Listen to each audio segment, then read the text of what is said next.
ज्या क्षणाची आपण सर्व वाट पाहत आहोत, संपूर्ण महाराष्ट्र ज्याची वाट पाहत आहेत, श्री राजसाहेबांना विनंती करतो की त्यांनी संपूर्ण सभेला संबोधित करावं.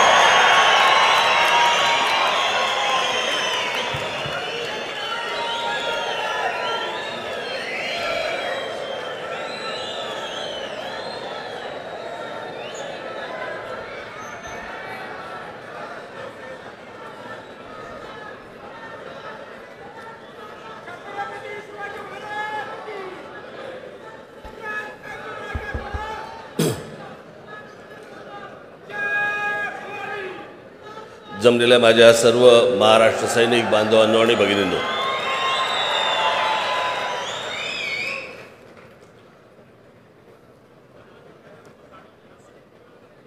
मला कल्पना आहे आपण बराच वेळ इथे थांबलेला आहात, परंतु आता केतन जोशी हे जे तुम्हाला सांगत होते, समजवत होते, ते तुमच्यासाठी समजवत होते.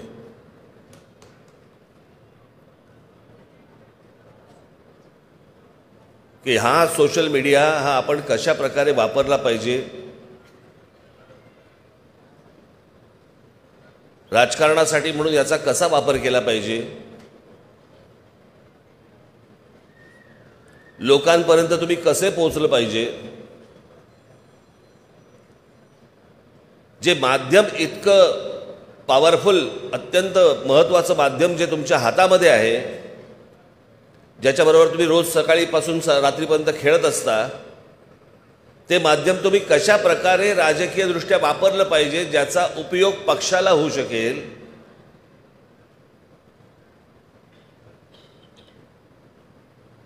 हे ती गोष्ट ते सांगत होते. आणि खरंच आहे,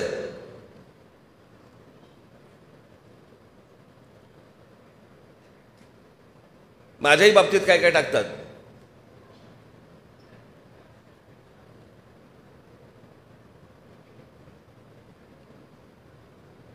गाडी येते, दरवाजा उघडतो, मी खाली उतरतो आणि मागे रा रा रा रा रा रा रा रा. अरे काय म्हणजे काय?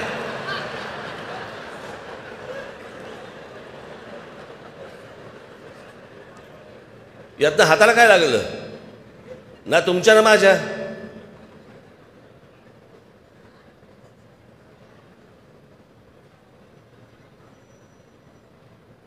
आणि मग काहीतरी आपल्या गाड्या दाखवायच्या, लाईट दाखवायचे, माणसं उतरताना दाखवायची, यातनं कोणीही ते पाहत नाही.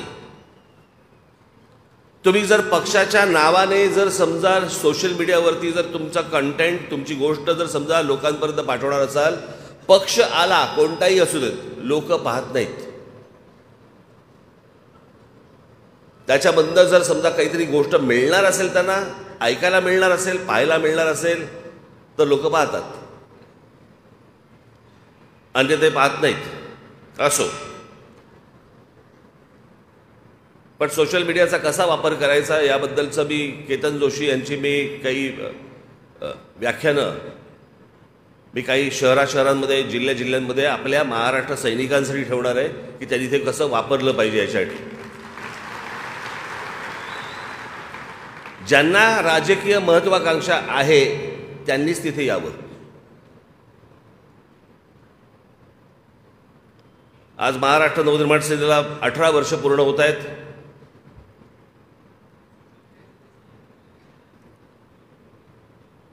यावर्षी ठरवलं नाशिकमध्ये करायचं.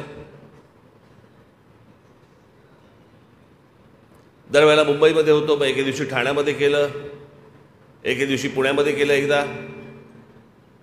म्हटलं याला नाशिकला करू. महाराष्ट्रातल्या प्रत्येक शहरांमध्ये, प्रमुख शहरांमध्ये दरवर्षी पक्षाचा वर्धापन दिन साजरा करायचा असं आम्ही ठरवलेलं आहे.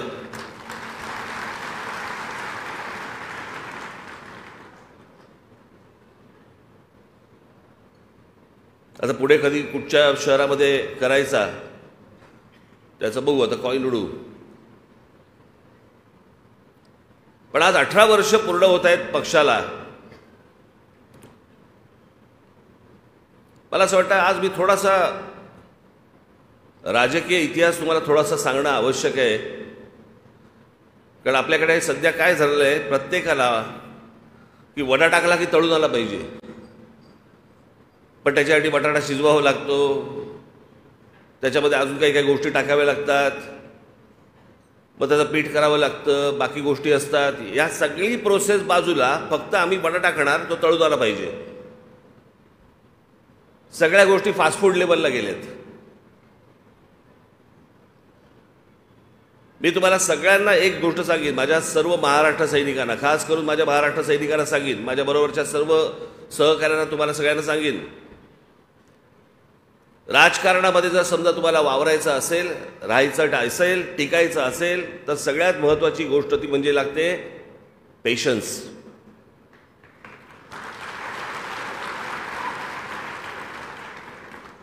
तुमच्या आजूबाजूचे इतर जे आपले राजकीय पक्ष आहेत, यांचं यश तुम्हाला आत्ता दिसतंय.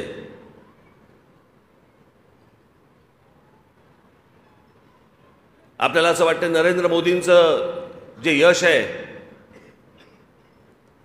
2014 साली आलेलं, ते नरेंद्र मोदींचं आहे, त्यातला काही भाग असेल, पण ते संपूर्ण श्रेय इतकी वर्ष त्या पक्षासाठी झटत असलेले जे कार्यकर्ते त्यांचे आहेत ना, त्यांचं आहे ते श्रेय. 1952 साली पक्ष स्थापन झाले त्यांचा, 1952 साली जनसंघ,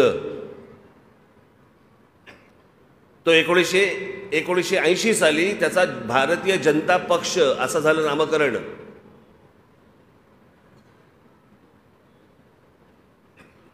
आणि 52 सालापासून इतक्या लोकांनी खस्ता खाल्लेल्या आहेत. त्याच्यामध्ये मग अडवाणीजी आले, अटलजी आले, सगळेच आले. महाराष्ट्रात बघायला गेलं तर प्रमोद आमचे महाजन झाले, गोपीनाथराव मुंडे झाले, सूर्यभान वाडणे झाले, अनेक लोक आहेत. ज्या अनेक लोकांनी, हर्ष अडवाणी झाले, इतक्या लोकांनी जे इतकी वर्ष ज्या खस्ता खाल्लेल्या आहेत ना, त्याच्यातनं आलेलं हे यश आहे. अचानक मिळालेलं यश नाही आहे.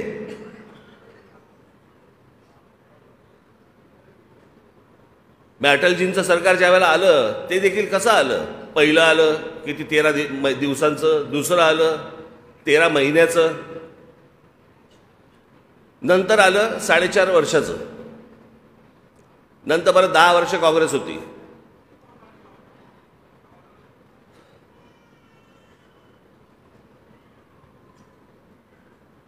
गेल्या 18 वर्षामध्ये मी माझं भाग्य समजतो की अनेक चढ उतार पाहिले, चढ कमीच पाहिले, उतारच जास्ती पाहिले, पण या संपूर्ण उतारामध्ये तुम्ही सगळेजण माझ्याबरोबर राहिलात.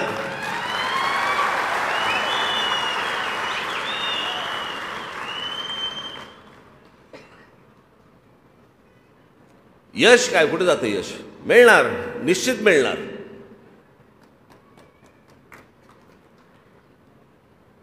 ते यश मी तुम्हाला मिळवून देणार म्हणजे देणार, हा माझा शब्द आहे तुम्हाला. पण लागतं काय? पेशन्स. तो जर ठहराव जर समजा तुमच्यात नसेल, काही नाही, गोट्या कुठेतरी घरंगळत जाणार.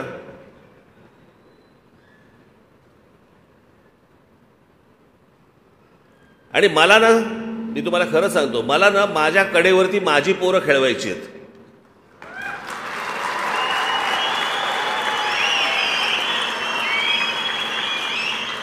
कारण सध्या महाराष्ट्रामध्ये काय झालंय, दुसऱ्याची पोरं कडेवरती घेऊन फिरण्यामध्ये जो आनंद मिळतोय, तसलं सुख नकोय मला. माझ्यात आहे ताकद तेवढी.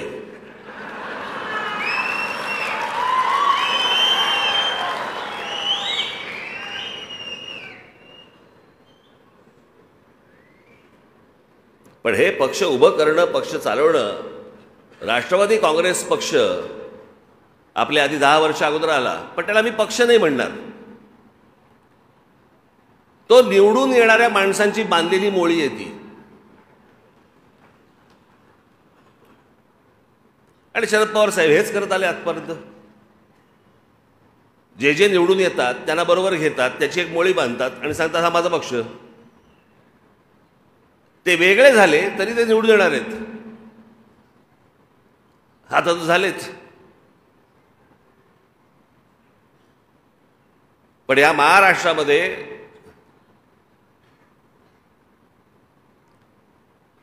जर खऱ्या अर्थाने जर पक्ष स्थापन कुठचे झाले असतील तर एक पहिला जनसंघ, त्याच्यानंतर शिवसेना आणि त्याच्यानंतर महाराष्ट्र नवनिर्माण सेना.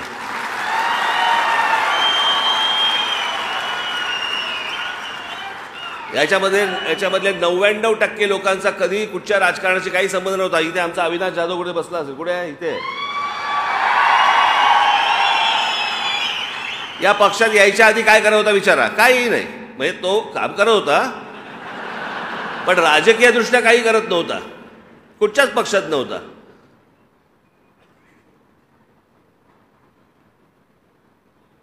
असे हजारो तरुणी या पक्षामध्ये आहेत की जे अनेक ठिकाणी नावारूपाला आले, मोठे झाले, होत आहेत, अजूनही होतील. तुमच्यातले अनेक आमदार होतील, नगरसेवक होतील.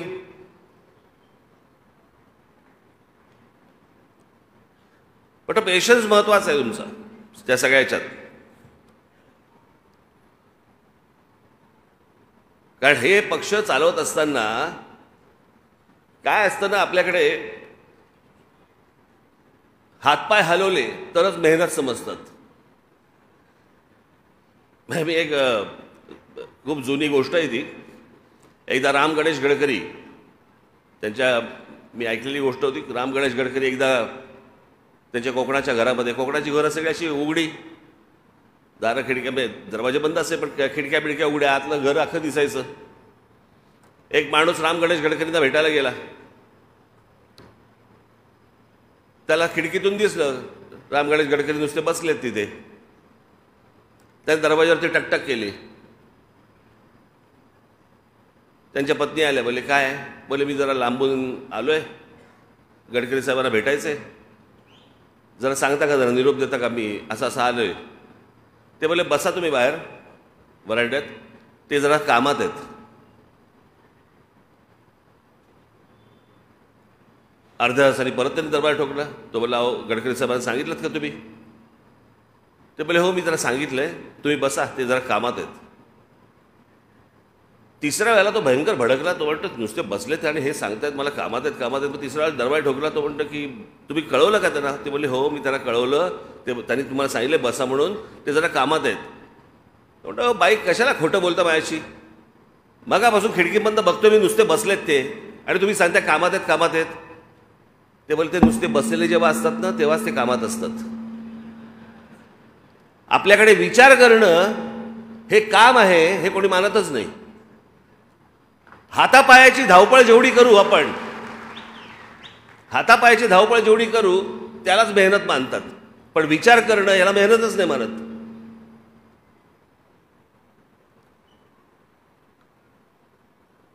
अनेक वेळेला अशा गोष्टी असतात की ज्याला एक काही बाबा स्ट्रॅटेजीचा भाग असतो. काही वेळेला काही गोष्टी सांगता येत नाहीत.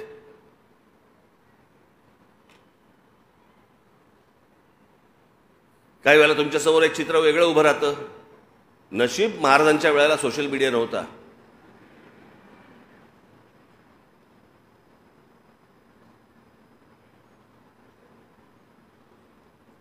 आणि आजचे पत्रकार पण नव्हते. नाही तर पत्रकार परिषदेमध्ये विचारलं असतं महाराजांना त्यांनी, महाराज जरा तो गनिमी कावा सांगता का काय होता तो? त्या दिवशी इथे मी आलो. कुठे बसले आमचे पत्रकार बांधव? हा इथेच बसलेत सगळे. त्या दिवशी मी इथे आलो, पत्रकार परिषद घेतली. काय विचारावं एका माणसाने मला प्रश्न.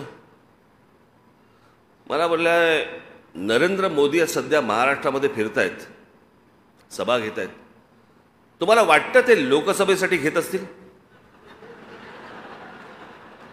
मी म्हटलं चला हे माझ्या लक्षातच नाही आलं, म्हटलं ते लोकसभेसाठी घेत असतील.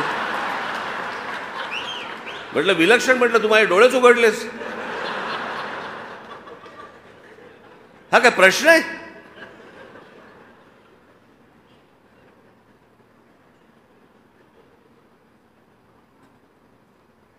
आज या वर्धापन दिनाच्या निमित्ताने सांगतोय मी तुम्हाला एक पहिली गोष्ट. मला जे काय बोलायचं आहे ना, भरपूर गोष्टी बोलायच्या आहेत,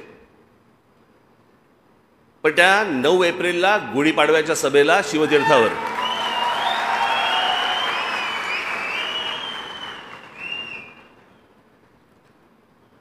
महाराष्ट्र नवनिर्माण सेनेने आज असंख्य कामं केली, अनेक कामं केली, अनेक आंदोलनं केली, यशस्वी आंदोलनं केली.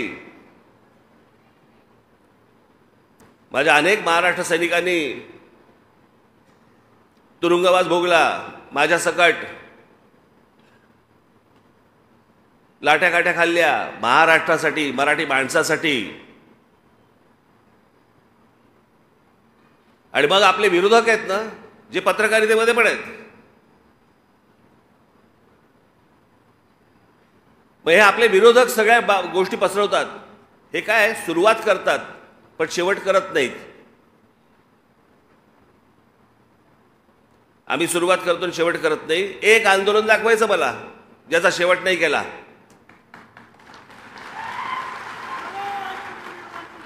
बाकीच्यांना प्रश्न नाही विचारणारे. मग आता आम्ही विचारतो की मागच्या सरकारांनी एक विषय पुढे ढकलला होता, त्याचं पुढे काय झालं, शेवट का नाही झाला? अरबी समुद्रामध्ये शिवाजी महाराजांचं, आमच्या शिवाजी महाराजांचं स्मारक अजूनपर्यंत का नाही झालं? पंतप्रधान आले, फुलं वाहून गेले ना, काय झालं त्या फुलांचं? अशा कित्येक गोष्टी आहेत की ज्याच्यासाठी त्यांनी आंदोलनं केली पण त्याचा शेवट नाही झाला. महाराष्ट्र नवनिर्माण सेनेने जेवढी आंदोलन केली त्याचा शेवट झाला.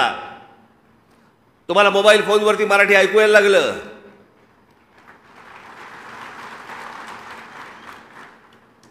टोल नाके बंद झाले.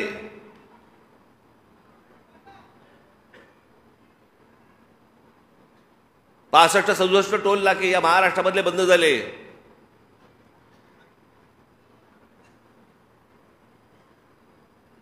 आणि मी पहिल्यापासून सांगत होतो आपली भूमिका स्वच्छ होती, प्रामाणिक होती, आहे. टोल तर जगभर चालतात.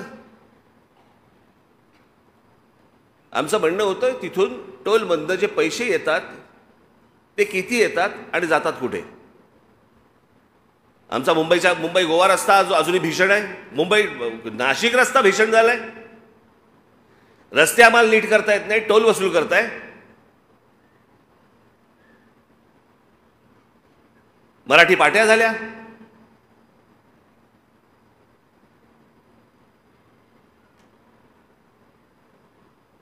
त्या अनेक प्रार्थना स्थळांवरचे, मशिदींवरचे आम्ही भोंगे काढायचं म्हटलं, बंद झाले होते भोंगे. पण हे डरपोक सरकार, आधी जे उद्धव ठाकरे सरकार होतं त्या काळामध्ये आपण हे भोंग्यांच्या बद्दल बोललो. ते भोंग्यांच्या बद्दल बोलल्यावरती माझ्या 17,000 महाराष्ट्र सैनिकांवरती केसेस टाकले होते. आणि हे म्हणे स्वतःला समजतात हिंदुत्ववादी. 17,000 माझ्या पोरांवरती केसेस टाकल्यात. तुम्ही काय चुकीचं केलं होतं त्यांनी? ज्या भोंग्यांचा मुस्लिम समाजालाही त्रास होतो,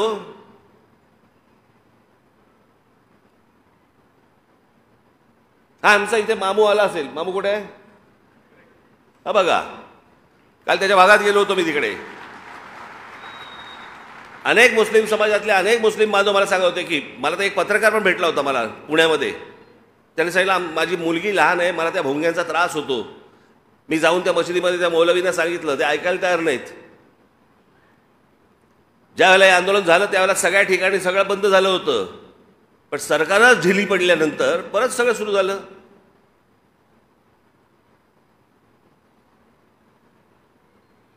तुमच्या सगळ्यांच्या कष्टामधनं एकदा हे राज्य माझ्या हातात द्या, सगळे भोंगे एक साथ बंद करून टाकतो.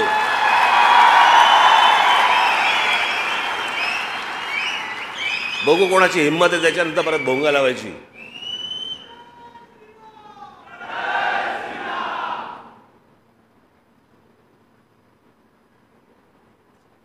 त्या समुद्रावरती अनधिकृत दर्गा बांधत होते. एका रात्रीत तोडायला लावला. आम्ही काय प्रार्थना करू नका म्हणतोय? आम्ही काय नमाज पढू नका म्हणतोय?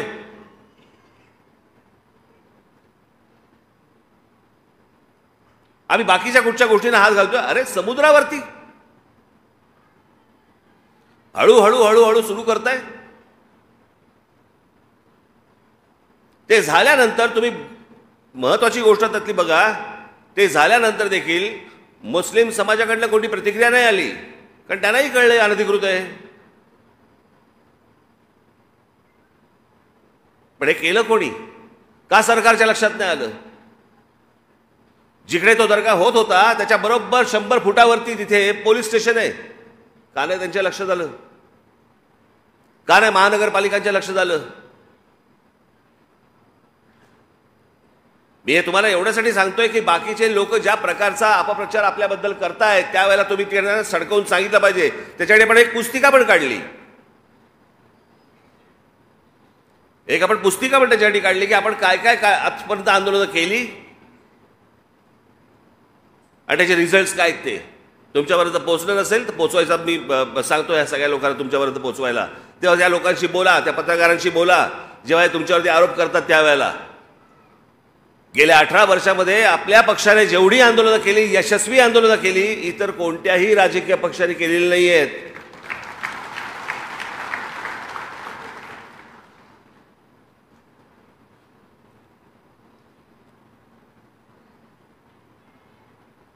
हे सगळं चालू आहे ज्यावेळेला मी एखादी गोष्ट बोलतो आणि तुम्ही ज्यावेळेला रिॲक्ट होता त्याच्यावरती.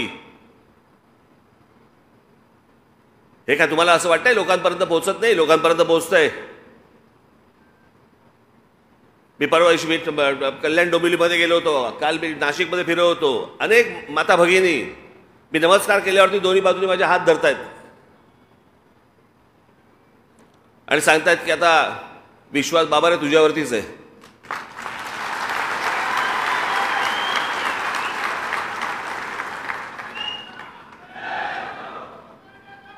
तो विश्वास टिकवणं हीच सगळ्यात महत्त्वाची गोष्ट आहे आणि हीच मला असं वाटतं वर्धापन दिनी आपण शपथ घेणं गरजेचं आहे की बाकीच्यांनी जो विश्वास घालवलेला आहे, ज्या प्रकारचं राजकारण सुरू आहे, कोण कुठे आहे तेच कळत नाही. म्हणजे कोणाचंही नाव घेतलं तर विचारावं लागतं कुठे आहे म्हणजे तो. त्याशी मला एका नाट्य संमेलनामध्ये 5 नगरसेवक भेटायला आले. नमस्कार साहेब, आम्ही राष्ट्रवादीचे नगरसेवक. म्हटलं बरं, कोणाचे? तर त्यातले 3 बोलले आम्ही शरद पवारांचे, 2 बोलले आम्ही अजित पवारांचे. पण आले होते एकत्र. माझं अजूनही ठाम मत आहे सगळे आतून एकच आहे.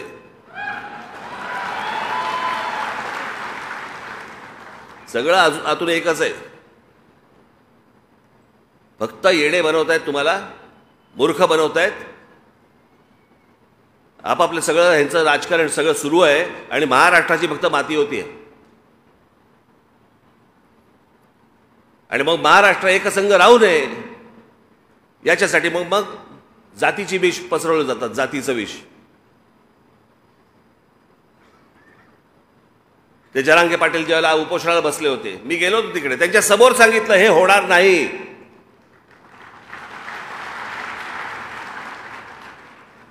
होणार नाही याचा अर्थ होऊ नये असा नाहीये. टेक्निकली हे होऊ शकत नाही. मागे एकदा सगळे मोर्चे निघाले होते, 1 मराठा लाख मराठा, सगळे मोर्चे निघाले, सगळ्या बाजून निघाले, सगळे आले, मुंबईमध्ये आले, सगळीकडे झाले. काय झालं पुढे?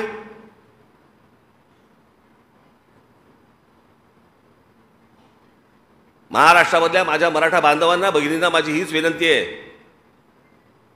ह्यांच्या भूलतापांना बळी पडू नका. जी गोष्ट घडू शकत नाही, होऊ शकत नाही, याची हे आश्वासन देत आहेत. आज विषय आहे मुलांच्या नोकऱ्यांचा, मुलांच्या शिक्षणाचा. महाराष्ट्रासारखं प्रगत राज्य शिक्षण देऊ शकत नाही, नोकऱ्या देऊ शकत नाही. बाहेरच्या राज्यांमधली लोक आम्ही पोसायची आणि आमच्याकडचे लोक आंदोलन करणार.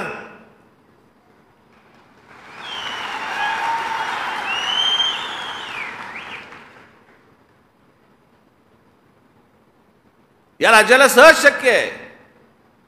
येणाऱ्या प्रत्येक जन्माला येणाऱ्या व्यक्तीला शिक्षण आणि रोजगार देणं हे महाराष्ट्राला पूर्णपणे शक्य आहे. पण महाराष्ट्र तुम्ही एकत्र राहताच कामा नये, तुम्ही मराठी म्हणून एकत्र असताच कामा नये. महाराष्ट्र एकसंघ राहू नये, तो वेगवेगळा असावा. मग वेगवेगळ्या जातींमध्ये विष कालवायचं. आणि विष कालवायला तर नेते बसलेलेच आहेत. मग मराठ्यांचं झाल्यावरती ओबीसी उभे राहणार, ओबीसी उभे राहिल्यावर अजून कोटी उभे राहणार. आमच्याकडे महापुरुषांचा वाटा तर झालेलाच आहे. हा या जातीचा महापुरुष, हा या जातीचा महापुरुष, हा या जातीचा महापुरुष, हे करून ठेवलं याच लोकांनी. तुमची जेवढी मतं विभागली जातील तेवढी यांच्या फायद्याची आहेत. तुम्ही एकत्र महाराष्ट्राचे मराठी म्हणून जर समजा एकत्र आलात, हे यांना नकोय, या देशालाच नकोय. हे तुमच्यामध्ये विष कालवण्याचे धंदे जे सगळ्या सध्या सुरू आहेत ना, हे बाबांनो ओळखा. हा फक्त महाराष्ट्रामधल्या मराठा समाजाचा विषय नाहीये, हा प्रत्येक राज्यांमधल्या त्या तिकडच्या समाजाचा विषय आहे. एका जातीबद्दलचा विषय जर समजा उद्या कोर्टामध्ये गेला तर या देशातल्या प्रत्येक राज्यामधल्या जाती उभे राहतील आणि हा आरक्षणाचा विषय अख्ख्या देशभर पेटेल. जे होऊ शकत नाही, जे सुप्रीम कोर्टातनं होऊ शकत नाही, त्याच्यासाठी अधिवेशन घ्यावं लागेल लोकसभेचं, ते घेता येणार नाही जोपर्यंत निर्णय येणार नाही तोपर्यंत. काहीतरी वकिलांशी बोलून बघा, मी खोटं नाही सांगत आहे. जसं छत्रपती शिवाजी महाराजांच्या पुतळ्याबद्दल मी बोललो होतो, काँग्रेसचं सरकार असताना जेव्हा ते निघालं की अरबी समुद्रामध्ये शिवछत्रपतींचा पुतळा उभा करायचा आहे, तो पण स्टॅच्यू ऑफ लिबर्टीपेक्षा 2 इंच वरती, तेव्हा मी सांगितलं होतं हा पुतळा उभा राहू शकत नाही. जिथे स्टॅच्यू ऑफ लिबर्टी उभं आहे ते एका आयलंडवरती उभं आहे, दगडी आयलंडवरती, जे खाली जात नाही. इथे जर समुद्रामध्ये उभं करायचं असेल तर भरणी टाकावी लागेल, समुद्र येतो. आणि अशा प्रकारची भरणी टाकून जर समजा अशा प्रकारचं स्मारक करायचं असेल आज या क्षणाला, त्याला किमान 25 ते 30 हजार कोटी रुपये लागतील कमीत कमी. मी म्हटलं रे, शिवछत्रपतींच्या आमच्या राजाची खरी स्मारक हे गडकिल्ले आहेत.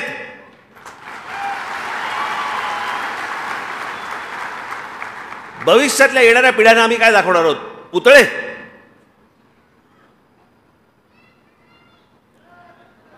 आमच्या राजाने केलेलं जे काय म्हणू आपण त्याला, त्यांचं यश, कर्तृत्व, त्यांचं मोठेपण, हे सगळं त्या गडकिल्ल्यांवरती आहे. तो इतिहास आहे आपला. जसं पूर्वीसारखा जसे गड होते तसे जर समजा उद्या ते गड झाले तर पुढच्या येणाऱ्या पिढ्यांना आपण इतिहास सांगू शकू.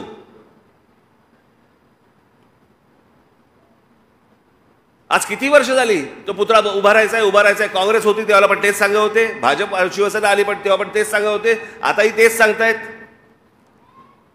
तेवढ्यामध्ये वल्लभभाई पटेलांचा होऊन गेला, पण तो समुद्रात उभा नाही राहू शकत. मी तुम्हाला सांगतोय, हे नीट विचार करून सांगतोय, कोणाला तरी विचारून सांगतोय. मला तुम्हाला फक्त एवढंच सांगायचं आहे, हे ज्या प्रकारच्या भूलथापा देऊन जातीमध्ये विष कालवून तुमच्याकडनं जी मतं ओरबडून घेतात ना,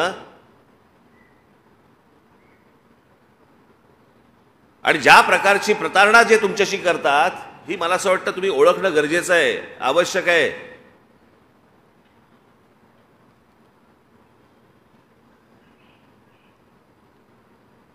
आज आपला 18वा वर्धापन दिन आहे.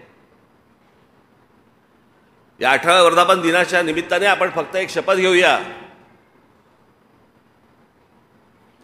की जे जे काही शक्य असेल ते मी या महाराष्ट्रासाठी करीन. जे जे माझ्याकडनं शक्य असेल ते या महाराष्ट्रातल्या हिंदू समाजासाठी, हिंदूंसाठी आणि मराठी माणसासाठी करीन.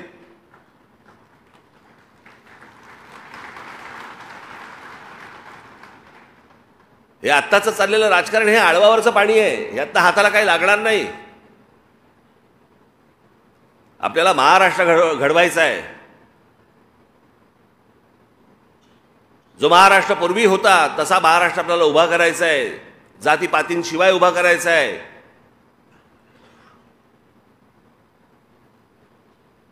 आणि मला माझ्या महाराष्ट्र नवनिर्माण सेनेमध्ये कोणत्याही प्रकारे कोणी एकमेकांकडे जातीने पाहिलेलं मला चालणार नाही.